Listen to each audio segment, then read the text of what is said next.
My name is Grant. I'm 29 years old and I grew up in Southern California. My childhood, it was pretty amazing. My mom is probably the most empathetic and sweet person you'll ever meet in your life. My dad is the exact same, but from a very logical, mathematic point of view. My brother's probably my best friend. His name's David. He's 2 years younger than me. Growing up, we were always outside, always playing sports. He's just been by my side and just so supportive. I remember one day I decided to jump off a high part of the playground. So when I landed, I broke my leg but didn't feel the pain, just heard a little crack. When I came home, my mom saw my leg swell up like the size of a grapefruit. We went into the hospital, and that's when they found out that I had a tumor on the base of my spine that affected the nerves in the right leg.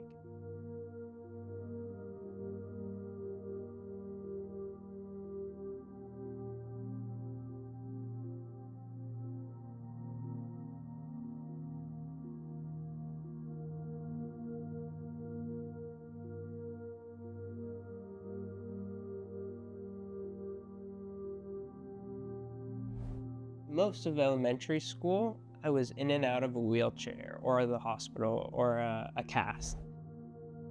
That kind of process continued of mobile to immobile, able to disabled, and the switching back and forth between these two worlds of hospital and what I wanted to do, which was everything.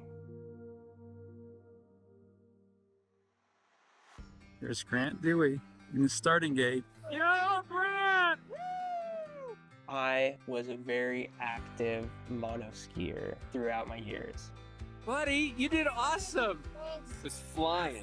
Can you believe how fast you're going, Grant?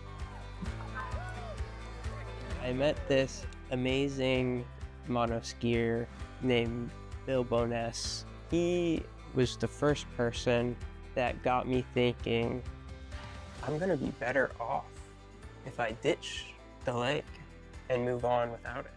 It wasn't really until I got into college that I decided to amputate, to say goodbye to the leg. I took the time while I was recovering to learn how to sew. I've been able to use the pressure in between my thighs to control. So I've been able to use the foot without a foot. Each of these is a surgery I've had. I was able to take the pants that my prosthetic leg would cut through with its sharp parts and make bags out of my old whole jeans. Taking what was destroyed by the prosthetic and then turning it into something useful again. It was the first time I really felt completely free. And that process of going from wheelchair to walking on a fully bending mechanical leg was almost like I was able to say goodbye to all that stuff in the past and really just move on and move forward. When I moved to San Diego, I developed a bone spur at the end of my stump. So I was put back in the wheelchair for the first time since amputation. One day when I was coming home from work, I was hit by a drunk driver in a hit and run accident where they swiped the side of my car, popping my back tire, which cost hundreds of dollars and set me back to the point where my back was up against the wall and my safety net that I had saved for myself quickly disappeared in a single moment of being hit. That really set me back financially.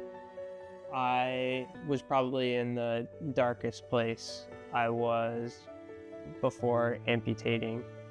That's when I decided to look up food assistance. And I was able to find the Feeding San Diego marketplace.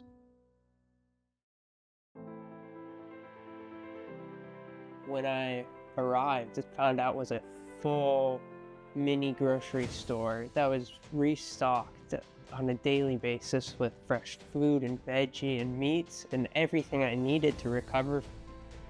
The marketplace became my new center for healing. The time I was spending searching for my next meal was now available to explore my passion and run with it. I got a call interviewing for a front desk volunteer position at Feeding San Diego. Going from shopping at the marketplace, how may I help you, to helping people find the marketplace was a nice full circle moment. Hey, that's what we're here for. If anybody can look at my story and say, wow, he got knocked down, but he was able to get back up. And the only reason I was able to get back up was through the help of Feeding San Diego. I've asked myself, how can I be so positive through all of this negativity?